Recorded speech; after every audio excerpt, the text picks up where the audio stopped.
परत बोला. आपण आनापानसती करतो प्रॅक्टिस करताना काही गोष्टी आपल्याला नको वाटतात, काय हव्याशा वाटतात. म्हणजे चित्ताच्या आपण संपर्कात येतोय. त्याचा बोध व्हायचं म्हणजे पुन्हा कसं काय म्हणतात?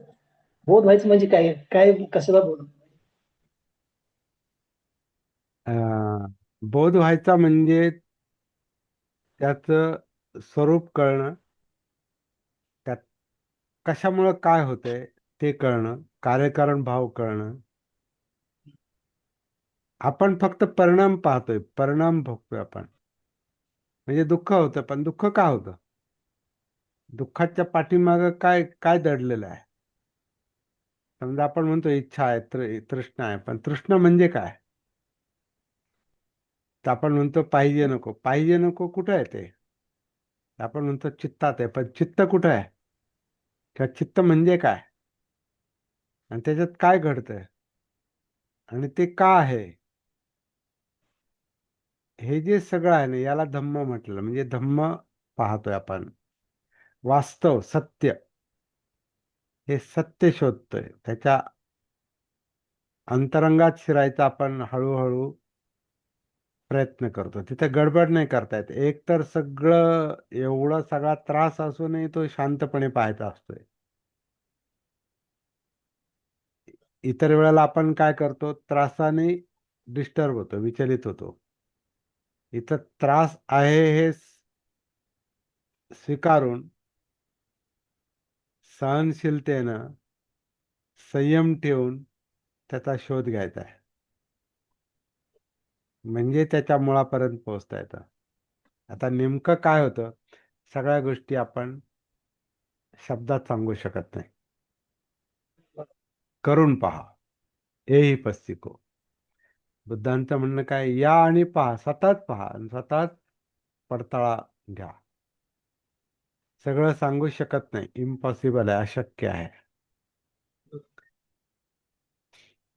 आणि मनोधम्म म्हणजे विचार प्रक्रिया परत कुठल्या ते, प्रकारची आहे? हा, तर ते त्याला त्याच्याशीच कनेक्टेड आहे ना.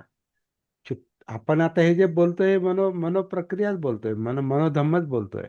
शब्द जे आहेत ना, हा. हे विचार बोलतोय आपण. चित्ताबद्दल मन जे विचार करतोय ते आपण बोलतोय. म्हणजे कसं आहे की हे काय नेमकं काय, ही गुंतागुंत काय आहे, हेच तर समजून घ्यायचंय. याच्याशिवाय जे विचार येतात ते मनोधम्म होऊ शकतं का? सगळं मनोधम्म म्हणजे सती जागृतीला जे जे जाणवतं ते मनोधम्म. जे जाणवतं ते. कुठल्याही प्रकारचे हा, कोणत्याही मनोधम्म आधीच प्रकारचे आहे, विचार धम्म म्हणजे काय नसेल. नंतर नाही आले. धम्म हा. आहेत काहीतरी. धम्म म्हणजे काय की घडामोडी. धम्म म्हणजे धम्माची व्याख्या करणं फार कठीण आहे. प्रत्येक गोष्ट धम्म आहे. म्हणजे डोळे पाहतात ते डोळ्याचा धम्म आहे, धर्म आहे. कान ऐकतात तो धम्म आहे, त्याचा त्याचा तो गुणधर्म आहे. धम्माचा एक अर्थ गुणधर्म असा पण होतो. धम्म म्हणजे सत्य. म्हणजे वास्तवात काय घडतंय आपल्याला ते माहिती नाही पूर्ण, परंतु काहीतरी घडतंय म्हणून परिणाम होतोय. काहीतरी कारण आहे म्हणून काहीतरी होतंय, उगीचच काही होत नाही. तर तो कार्यकारण भाव समजणं म्हणजे पण धम्म आहे. काया पण धम्म आहे, श्वास पण धम्म आहे, जाणीवा पण धम्म आहे, चित्त धम्म आहे, मनोधम्म आहे. सगळं मनोधम्म हे सगळ्याचं विश्लेषण आहे. धम्म विचय हे विश्लेषण आहे, अनालिसिस आहे. हे हे कसं आहे, माणसाला ती जी एक उत्क्रांतीच्या याच्यातून, या नैसर्गिक उत्क्रांतीच्या याच्यातून जी एक माणसाला काय म्हणू देणगी मिळालेली आहे विचार करण्याची, तर ती त्याचं त्याचं आपण नाही स्पष्टीकरण करू शकत. कारण निसर्ग आहे तो. निसर्गाच्या त्या सागरात किंवा त्या खोलीत किंवा त्या जंगलात, त्या काय म्हणतात त्या अंधारात अज्ञात अविद्येमध्ये आपण शिरून त्याचं स्वरूप कसं त्याचं उत्खनन करतो, हे आपल्या क्षमतेवर, साधनेवर, जागृतीच्या पातळीवर, जागृतीची उंची, खोली, जे आपल्याला अनुभवायला येईल त्याच्यानुसार हे धम्म कळतात. आणि ज्याला हे धम्म कळतात ती जागृती आहे, ते बुद्ध आहे. म्हणून ते बुद्धांचं म्हणणं आहे ना, यो धम्मं पश्यति सो मग पश्यति. ज्याला धम्म दिसतात त्याला बुद्ध दिसतात. म्हणजे ज्याला धम्म कळतात त्याला बुद्ध कळतात. आणि जो या मार्गावर आहे तो संघ या संज्ञेत बसतो. म्हणजे आता आपण जर ते काम एकत्र करत असो तर आपण संघ आहोत, कारण सगळेजण, सगळ्यांचा विषय एकच आहे. हं. याचा कपड्याशी आणि परंपरेशी आणि दीक्षेशी याचा काही संबंध नाही. आपण जे अनुभव सांगतात, हे लेक्चर देतात, त्यामुळं आम्हाला ते समजायला लागले. नाही हा, ह्याच्यापूर्वी आनापानसती करत होतो. ते पोटात ते वर खाली होत ते कळत होतं, पण ते ह्याच्याशी संबंधित आहे असं माहीत नव्हतं. आपण हम्म, सांगितल्यावर ते लक्षात आलं, हा, हे हा, हे त्याच्याशी संबंधित आहे. हा. ते अशा ते बऱ्याच मला गोष्टी आहेत ते त्या मलाही जाणवलं तसं म्हणून सांगतोय मी. म्हणजे पण माझी माझी आम्हाला जाणवत होतं, पण ते संघावर याचा भाग आहे असं वाटलं नाही आम्हाला. हा, हा. हे आपल्याला काही वाटतं ते अर्थ श्वास, समजत आपल्याला नाही. वाटतं श्वासातली हवा आणि ते स्पर्शबिंदू आणि ते काउंटिंग करणं आणि नाकाखाली पान काय असेल ते हजारो हजार प्रकारे ते पाहायला सांगतात लोक. आपल्याला वाटतं त्या पद्धतीनं, म्हणजे ते पद्धती आहेत त्या त्या त्या त्या व्यक्तीला जाणवलेल्या किंवा त्यांनी ज्या परंपरेतून उचललेल्या गोष्टी आहेत त्या त्या पद्धती आहेत. आणि ते अटेन्शनचे मुद्दे आहेत. ध्यान. म्हणजे जे आत घडतंय हा, जे नैसर्गिकपणे ते घडतंय. लक्षात येते, पण ह्याच्याशी संबंधित आहे असं म्हणजे अर्थ कळत नाही. हा, म्हणून ते सती वेगळं आहे आणि ध्यान वेगळं आहे. जागृती हा मुद्दा वेगळा आहे. आणि ध्यानाची पण जागृती पाहिजे. का मन कुठं कुठं ध्यान देत आहे, म्हणजे इच्छा कशा सक्रिय होतात. म्हणजे आता समजा आपण काउंटिंग करतोय, म्हणजे श्वास मोजतो. काही लोक श्वास मोजतात ना, आणि ती एक परंपराच आहे. एका कोणी बुद्धघोषाने ती सुरुवात करून दिली म्हणतात, तर त्याची कॉपी अनेक लोक करतात. आणि काही लोक थोडं वेगळं करतात, काउंटिंग नाही करत. तर थोडं नैसर्गिक श्वासाकडे येतात ते, परंतु परत त्याला कुठेतरी त्या एका ठिकाणी पाहतात. आणि त्या पण जाणीव आहेत, त्याला ते संवेदना म्हणतात. पण त्या जाणीवात कोणत्या पाहिल्या पाहिजेत, ज्याच्यामुळं आपण कायेत उतरू, हा मुद्दा थोडासा वेगळा आहे माझ्या मते. आपला मुख्य उद्देश काय? दुःखमुक्ती. दुःखमुक्ती कुठं आहे? दुःख कुठं आहे? आतमध्ये आहे, कुठे माहिती नाही. तर सगळी विसंगती, सगळ्या चिंता, अस्थिरता, अस्वस्थता, आपण भीती, जे काय म्हणतो आपण, एकटेपणा काय असेल ते सगळं बाहेर नाही जाणवत, आतच जाणवत आहे. म्हणजे आपल्याला आत उतरायचंय.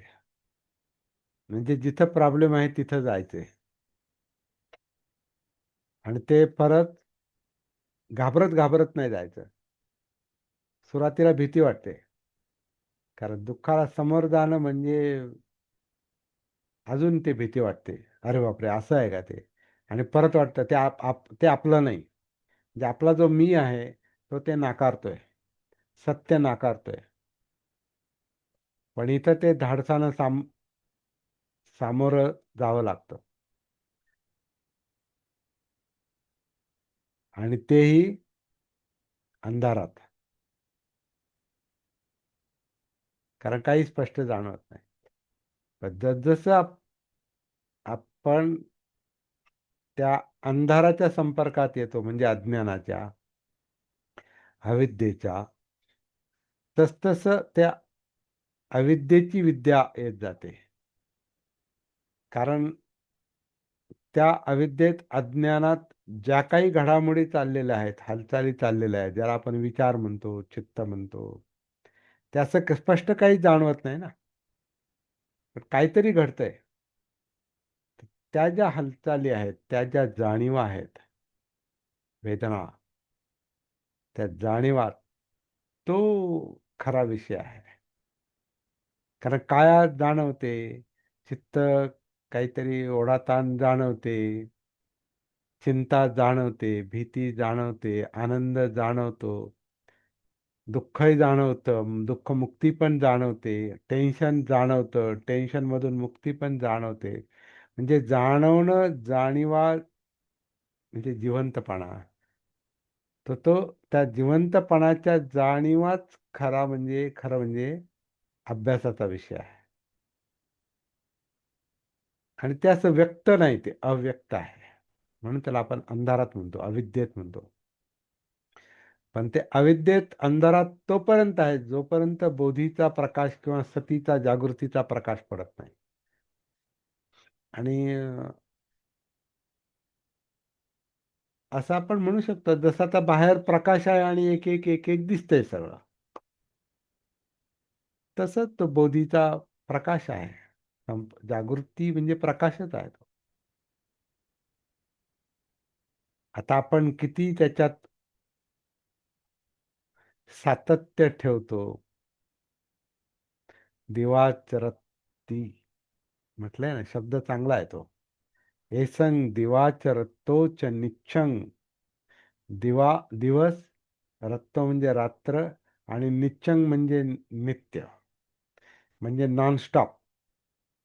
म्हणजे ऍक्च्युअली ह्या साधनेला काही, मी आत्ता बसलन, नंतर बसलन, वेळ मिळाल्यावर बसलन, सकाळी बसलन, संध्याकाळी बसलन, इथं बसलन, तिथं बसलन, शिबिरावर जाईल आणि हे करील ते करील, नाही. इथं इथं आहे आत्ता, इथंच. इथं म्हणजे इथंच, वर्तमान. आणि वर्तमान हा सतत चालू आहे. वर्तमान म्हणजे जीवन, जगणं, आत्ता. आत्ताचा श्वास, आत्ताची काया, आत्ताच्या जाणीवा, आत्ताचं चित्त, आत्ताचे विचार, आत्ताचं बोलणं, आत्ताचं पाहणं, आत्ताचं ऐकणं. प्रत्येक गोष्ट, प्रत्येक गोष्ट त्याला आपण काय म्हणतात, त्याचं स्पष्टीकरण पण करू शकत नाही. पण ज्या काही घडामोडी जाणीवांच्या पातळीवर आहेत, त्या सगळ्यांचं भान,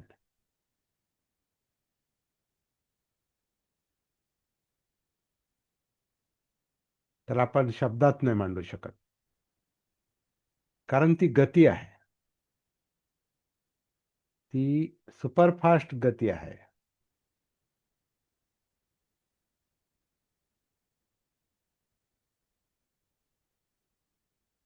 सुपरफास्ट गती आहे. म्हणजे आपण ज्याला मनाची गती म्हणतो, ही मनाची गती एकदम,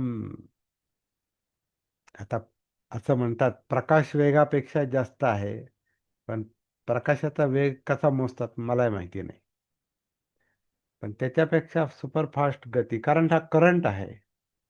हे इलेक्ट्रोकेमिकल प्रोसेस आहे आपली. नर्वस सिस्टम, मज्जासंस्था, त्याला आपण मन म्हणतो, भावना म्हणतो, वेदना म्हणतो.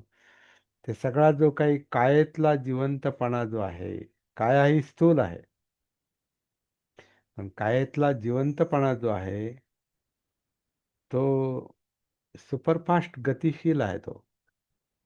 आणि त्या गतीमुळे आपल्याला ते स्पष्ट जाणवतं. ऍक्च्युली अंधार नाही तो, ती अनेक गतींची म्हणजे अनेक संमिश्र गती आहेत त्या. अं, अनेक संमिश्र गती आहेत. आणि ते संमिश्र गती दाखवणं फार कठीण आहे. काल एकाने चित्र मला पाठवलं. तर ते चित्रामध्ये त्यांनी असं म्हटलेलं आहे का हे जे चित्र आहे ना, हे मेंदूचं चित्र आहे, म्हणजे मनाचं चित्र आहे. आणि या मनामध्ये जे काही विचार आहेत, जे काही आहे ते असं बाणांनी दाखवलेलं आहे.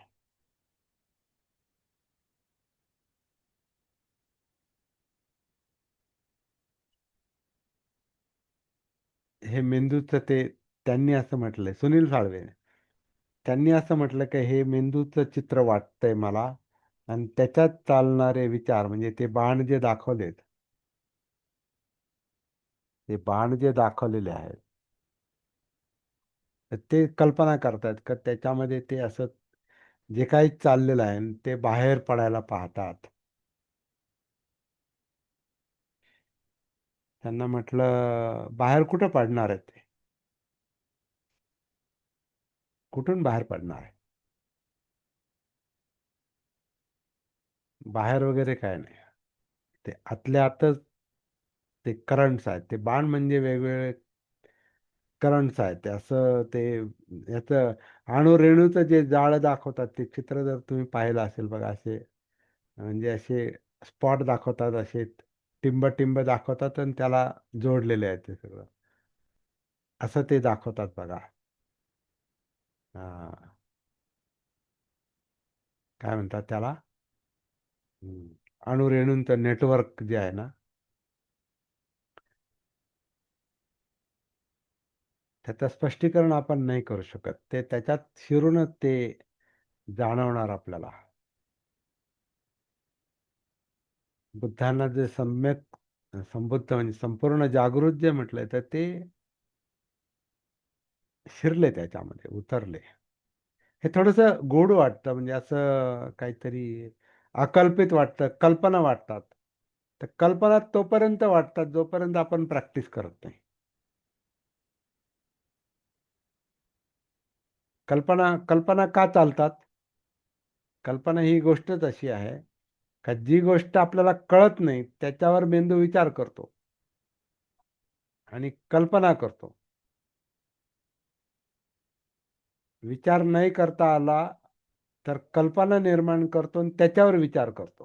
म्हणजे असं असल, तसं असल, म्हणून प्रश्न पडतात माणसाला. तर प्रश्न म्हणजे काय आहेत? याला पालीच्या ह्याच्यामध्ये वितक्क विचार म्हटलेला आहे. वितक्क म्हणजे प्रश्न आहे. तर्क करतो, तर्क, प्रश्न. हे काय आहे? हे काय घडतं? आता आपलं तेच चाललंय ना सगळं. काय नेमकं हे? आनापान काय आहे? काय आनापान काय आहे? आणि ते कसं चाललंय? आणि त्यांनी काय होणार आहे? हे तर्क चाललाय. बरं, जाणीवात उतरायचं. कशाला उतरायचं? आणि कुठे जाणीव म्हणजे काय?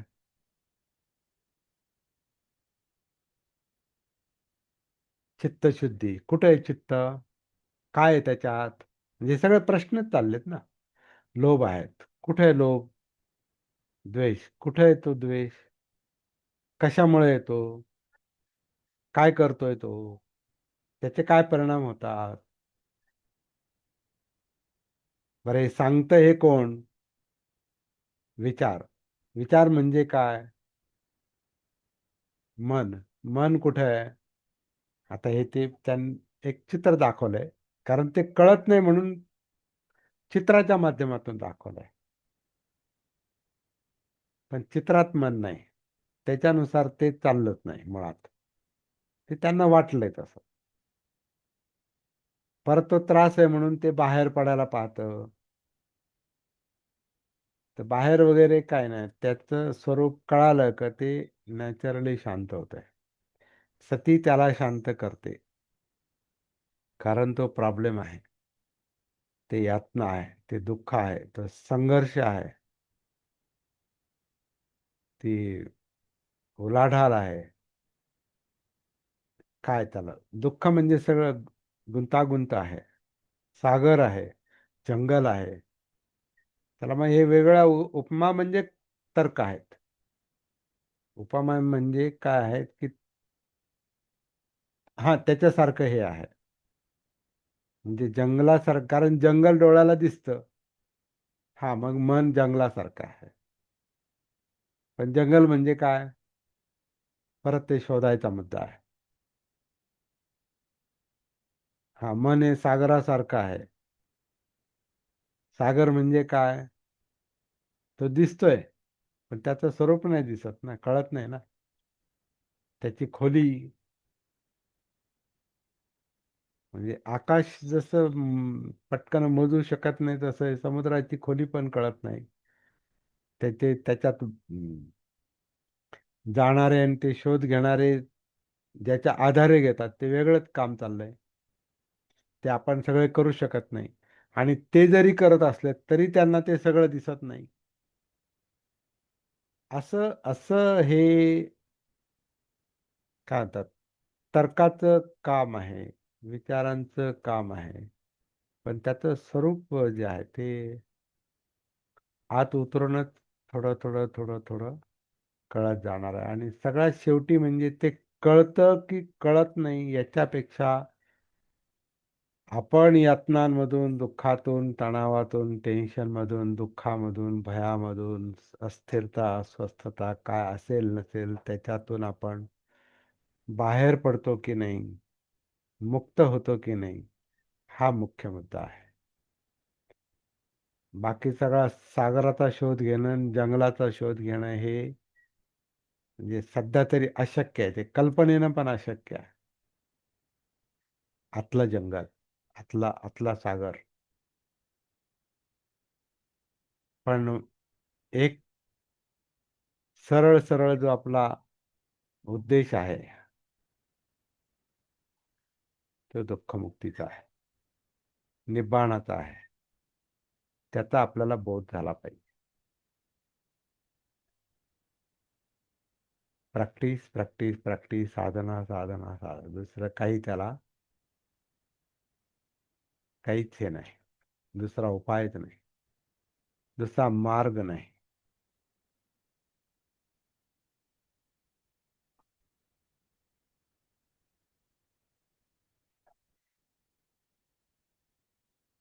9 मिनिट राहिले परत.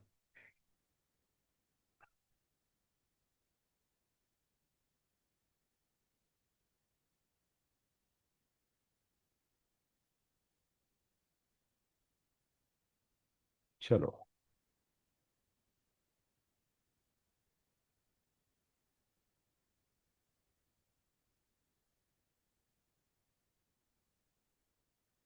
काही जाणवत असेल तर सांगा.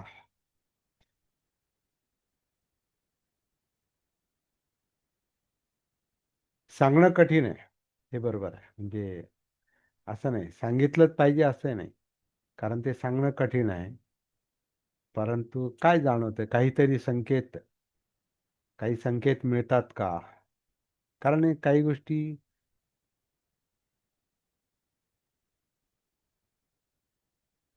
काय म्हणतात, जसं दिसतंय पण काय दिसतंय, असा तो प्रश्न आहे. किंवा दिसतंय पण सांगता येत नाही, जाणवतंय पण सांगता येत नाही. हा गोंधळ नाही, लक्षात घेऊ आपण. हा अज्ञानातला गोंधळ नाही. असा काही भ्रम असेल का हा गोंधळ आहे? गोंधळ नाही, तो शोध कार्य चालू आहे. आणि शोधामध्ये सुरुवातीला नेहमी अस्पष्टता असते.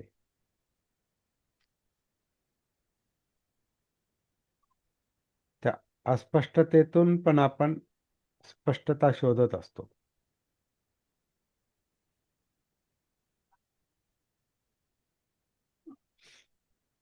श्वास सकाळी काय, हा, वेदना चित्त मनोधम्म. हा, बोला. सकाळी 5:30 वाजता बसलो होतो प्रॅक्टिस करत आनापानसाठी. वेगळंच काहीतरी फिलिंग होतं. पण काही ती मला सांगताच येईना. काय होतंय तेच पण ते ठीक आहे. म्हणजे ज्याचं स्पष्टीकरण करता येत नाही ते स्पष्टीकरणाची लगेच अपेक्षा पण स्वतःकडून पण नाही करायची. पण काहीतरी आपण शोधत राहिलोय जागृतीपूर्वक, डोक्याने शोधायचं नाही पहिलं, त्याच्यानंतर ती एक काळजी घ्यावी लागते. तर्काने प्रश्न सुटत नाहीत. बरोबर. अतक्क विचार म्हटलंय त्याला, तर्काच्या पलीकडचं आहे. याला तुम्ही कधी कधी शब्दात मांडू शकत नाही, तरी काहीतरी सापडतंय. ते सांगू शकत नाही, पण तरी आपल्याला समजलेलं असतंय. आता आपण पण इथं बोलतोय म्हणजे सगळंच नाही सांगू शकत ना. सगळं सांगणं अशक्यच आहे. ते करून पहा आणि अनुभवा, बस एवढाच विषय आहे. मार्गदाता, बुद्धाला मार्ग दाखवलाय. तुम्ही चाला, तुम्ही या, तुम्ही पहा, येही पस्तिको, किंवा तुम्ही चाला, स्वतःच चाला आणि स्वतःच पहा काय आहे तो. म्हणजे ते असं म्हणतात जणू काही मी नाही ते सांगू शकत पुढं काय करायचं ते. बाबासाहेबांचं पण तसंच आहे. हे सगळं मार्ग आखून दिलेला आहे. त्यांनी तो मार्ग आखून दिलेला आहे. आणि त्यांनी ते काय म्हणतात, सडेतोड त्याला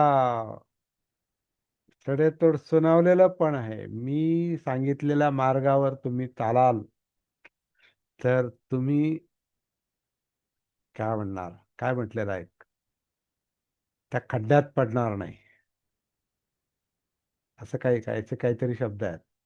काय आठवत आहे का बाबूजी त्रिभुवन? त्या खड्ड्यात तुम्ही पडणार नाही.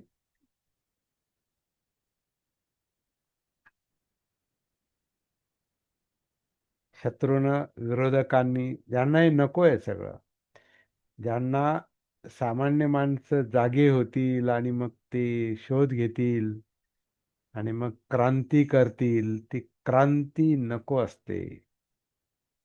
सामान्य माणूस जागा होणं हे या तथाकथित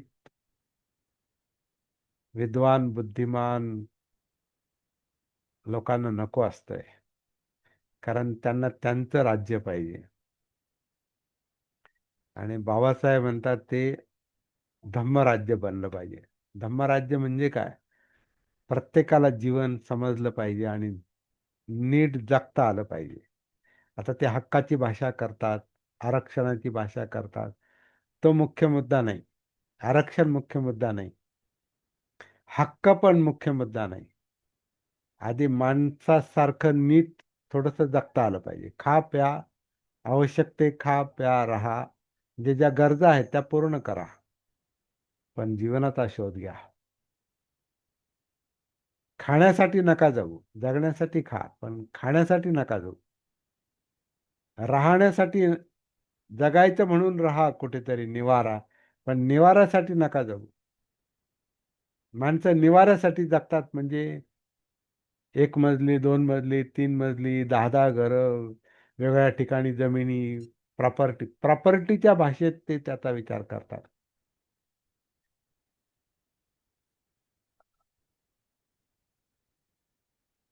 आणि शेवट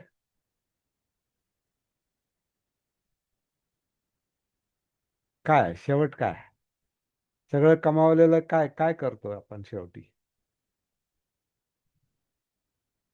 बाबासाहेबांनी स्वतःच्या नावावर कुठंच काय ठेवलं नाही. याच्यातच त्यांचं मोठेपण आहे. बुद्धांचा ते काही प्रश्नच नाही.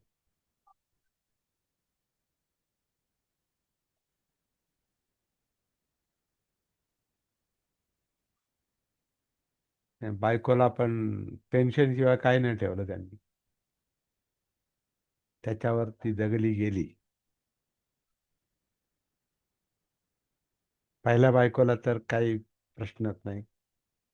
ते त्यांचे तपस्येचा काळ होता, तो अभ्यासाचा काळ होता, झगडण्याचा काळ होता, संघर्षाचा काळ होता. तिथं घराकडे लक्ष देणं शक्यच नव्हतं.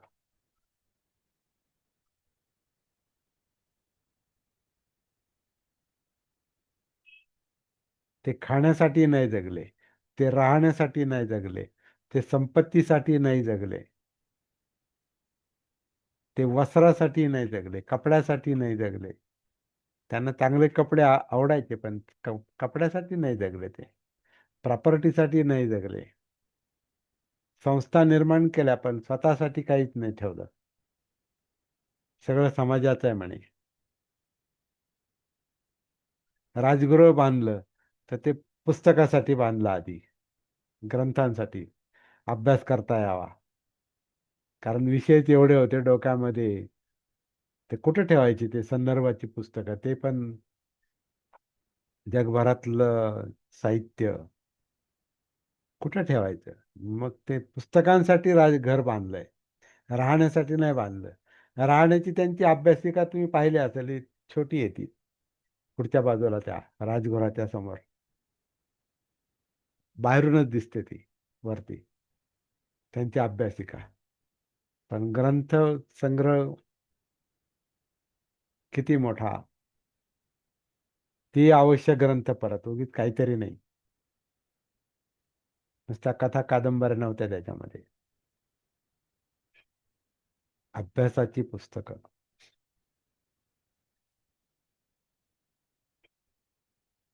मोठ्या माणसाचं असं असतंय. आणि आपण बघायचं जेवढं जमेल तेवढं त्या मार्गावर चालायचा प्रयत्न करायचा. तेवढी शक्ती आपल्यामध्ये अं, नाही, हेही कबूल करावं लागतं. कारण आपली सुरुवात उशिरा झालेली असते आणि अनेक प्रश्न घेऊन आपण जगत असतो. आणि ते प्रश्न सोडवता सोडवता आपण हे उरलेला वेळ, उरलेली शक्ती, रिटायर झाल्यावर उरलेली वेळ, उरलेली शक्ती आपण याच्यात देतो. आणि कामही करताना काय उरलेलं ते आपण शक्ती देतो. ते आपण फार 1%, 2%, 3% देतो. त्यांचं 100% अर्पणच होते ती ह्या विषयाला, समर्पण.